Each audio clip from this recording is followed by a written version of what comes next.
ধন্যবাদ আপনাদের সবাইকে যারা ভিডিওটি দেখছেন। আজকে আমরা জানব জলছাদ কেন করা হয় এবং কিভাবে করা হয়। রুমের তাপমাত্রা নিয়ন্ত্রণ এবং ছাদকে অপবেশ্য ও আবহাওয়া প্রতিরোধী করার জন্য জলছাদ করা হয়। জলছাদ করার জন্য যে সকল মালামাল প্রয়োজন হয় তার মধ্যে প্রধান মালামাল হচ্ছে চুন, সুরকি ও খোয়া। 2:2:7 অনুপাতে চুন, সুরকি ও খোয়া ব্যবহার করা হয়ে থাকে। সুরকি হিসাবে ইটের গুঁড়া ব্যবহার করা হয়।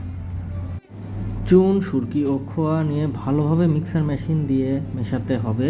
সকল মালামাল মিক্সার মেশিনে দেওয়ার পর কমপক্ষে 2 মিনিট মিক্সার মেশিন ঘোরাতে হবে যাতে মালামাল ভালোভাবে মেশানো হয়।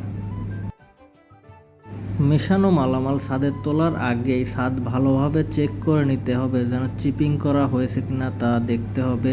চিপিং করার পর ভালোভাবে পানি দিয়ে ছাদ ধুয়ে পরিষ্কার করতে হবে, তারপর মালামাল তুলতে হবে। মালামাল ছাদে উঠানোর পর সমস্ত মালামাল ছাদে ভালোভাবে ছড়িয়ে দিতে হবে। তারপরে নির্দিষ্ট অনুপাতে পানি, তেঁতুলের রস এবং চিটাগুড় মিশিয়ে দিতে হবে যাতে করে মালামাল ভালোভাবে পচে। মেশানো হয়ে গেলে মালামালকে এইভাবে 6 থেকে 7 দিন পচার জন্য রেখে দিতে হবে। পচানো হয়ে যাওয়ার পর পরীক্ষা করে দেখতে হবে যে পচানো ঠিকমতো হয়েছে কিনা। এর জন্য মিশ্রণ থেকে কিছু নমুনা নিয়ে গোল্লা করে কোনো উঁচু জায়গায় দূরে আটকে রাখতে হবে। 1 দিন পরেও যদি না খুলে পড়ে তাহলে বুঝতে হবে মালামাল জলছাদ করার জন্য তৈরি হয়ে গেছে, অর্থাৎ পচানো সম্পূর্ণ হয়েছে। এরপর ভারী পাট্টা দিয়ে মালামালকে পেটাতে হবে। এভাবে টানা পেটাতে হবে যতদিন পর্যন্ত না মালামাল কম্প্যাকশন সম্পূর্ণ হয় এবং শক্ত হয়ে যায়, এর উপর কোনো পানি না থাকে। এভাবে পেটাতেই শক্ত করতে হবে। মোটামুটি টানা 5-7 দিন পেটালে পরেই জলছাদ তৈরি হয়ে যায়।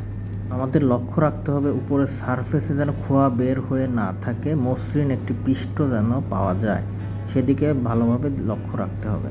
জলছাদ এবং প্যারাপেট ওয়ালের সংযোগস্থলে ঘুন্ডি দিতে হবে, এখানে যাতে পানি জমতে না পারে, জলাবদ্ধতা সৃষ্টি না হতে পারে, পানি যাতে ছাদ থেকে নিচে গড়িয়ে যেতে পারে, এই জন্য ঘুন্ডি দেওয়া হয়।